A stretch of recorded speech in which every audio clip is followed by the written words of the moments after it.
Alrighty, it's part 5 now of the autonomic nervous system, and we're going to do a quick review here on page 530 with figure 14.5, sympathetic pathways. And I just think it's worth a quick review to understand.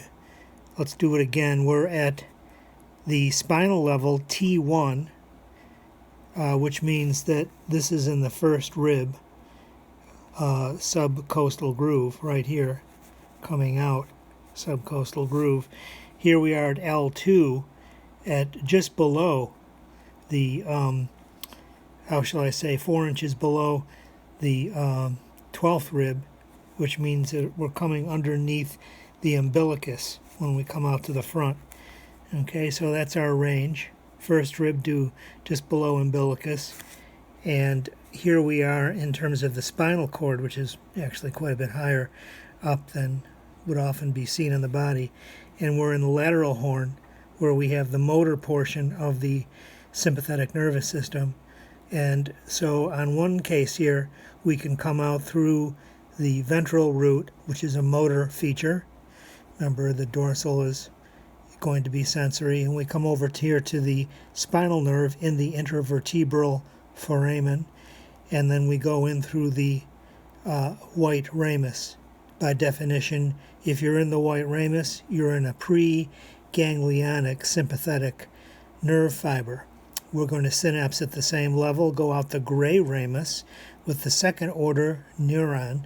By definition, all gray rami contain second order neurons, post-ganglionic sympathetic neuron, going out to the spinal nerve and out to an effector organ. Okay, and then we could then try a different situation. In the number 2 example here, we go to a higher level or lower. In this case, they're depicting us coming out through the ventral root to the spinal nerve to the white ramus, and we go up a level, synapse, go out the gray ramus at that level, spinal nerve at that level, and go to an effector.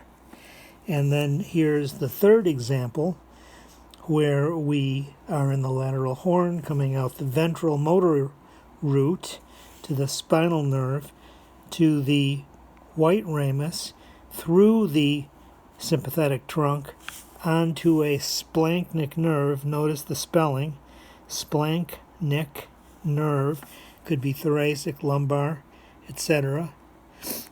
And we go to a second order neuron, which in this case the ganglion is resting on the aorta, right, for sort of like the solar plexus there, or below we have other such ganglia.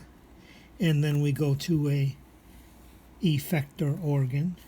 And then the fourth situation that I had to actually draw in here was where we go out the splanchnic nerve and we go to the adrenal gland sitting on top of the kidney in the far back of the abdominal cavity, high up in the abdominal cavity. We go to the medulla, the internal portion here, not the cortex, but the internal medulla portion. And so notice that we're not going to a second order neuron, we're going to a second order cell that doesn't have an axon and instead sends its epinephrine, norepinephrine to the blood.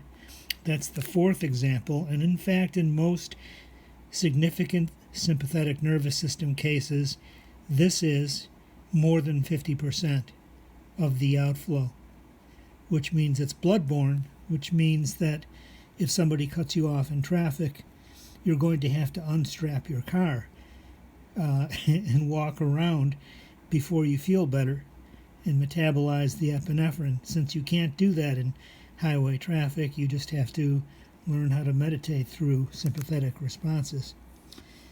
Okay, so this is our deal. Now, of course, if you're having a very blissful sympathetic experience, like you just had a fabulous run in the park, or you went dancing, or you sang your favorite song and you just felt exhilarated, you went to the top of Mount Diablo or Mount Tamalpais and you had an exhilarating look at the vast landscape of our area.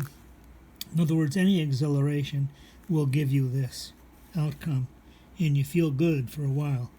Okay? Not to say that you couldn't get this from sex as well. I don't mean to discount that.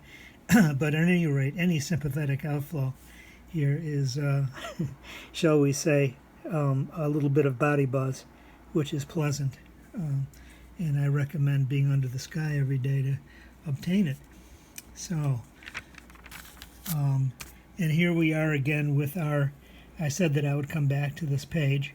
Here are the dark lines right here, green lines, which represent first order neurons. And I would suggest that you look at that carefully. Here's these lumbar splanchnic nerves, thoracic splanchnic nerves. Very exciting, don't you think? Okay, we have right here, we have synapsing at the lowest levels of the sympathetic trunk, and we're coming out to the pelvis here. So we have sympathetic outcomes. Remember, in the sexual cycle, we're going to have climax. Okay, so there's that situation right there. And so all of these organs are affected. Notice that our first order neuron comes all the way to the adrenal medulla inside the cortex atop the kidney. Okay, so then this page right here is very consequential. Okay, this is table 14.2, page 534. And let's spend a little bit of time here. I'm going to go back and forth now between this table and at the very beginning of our chapter, we took a look at receptors. Okay, do you remember those receptors? Let's take a quick look one more time at that, and then we'll come back here. And we'll spend a couple of these little 10-minute video sequences hanging out with that. So let's come back here to the original view, in which this is just a neuron going to a skeletal muscle up there, and then down here is our business. This is our craniosacral outflow of parasympathetic, isn't it? It is not. No, this is the two sympathetics. This is our craniosacral outflow of parasympathetic. Okay, so this is parasympathetic. And here we have the ganglion to which we're going. Could be by the eye, or it could be in the organs themselves, the digestive system organs. Here we are at the sympathetic. Here we are going to a ganglion, an off-site ganglion. It could be the ganglion, the sympathetic trunk. Here we are going away from the trunk to the adrenal medulla. In either case, where all of these cases here, we're having acetylcholine receptors. Okay, all of these are acetylcholine. They're all nicotinic, all of them, including the muscle over here. Nicotinic acetylcholine. Compare that with down here. Here we're going to be having, in this particular case, we're going to be having norepinephrine. Here we're going to be having epinephrine, norepinephrine. We're going to be having some examples of acetylcholine if you're a sweat gland. Okay, all of these here for the sweat glands and for the target organs of the parasympathetic, this is going to be muscarinic receptors. Okay, target organ, muscarinic. And that's the parasympathetic and sympathetic target organs that use or acetylcholine. Sweat glands are an unusual situation here, very unique, in that they don't use epinephrine, they use acetylcholine. Okay, and so that's just part of the deal here. And you'll just have to get used to that little bit of strangeness. But at any rate, these are muscarinic receptors, and these are nicotinic receptors. Then we can come over and view that at this page here. And here we're considering the acetylcholine and the cholinergic with nicotinic receptors or muscarinic receptors. Okay, and what do they tell us here is that all postganglionic neurons, the cell bodies that we were looking at, are going to be nicotinic, and that the target organs that use acetylcholine are all going to be muscarinic.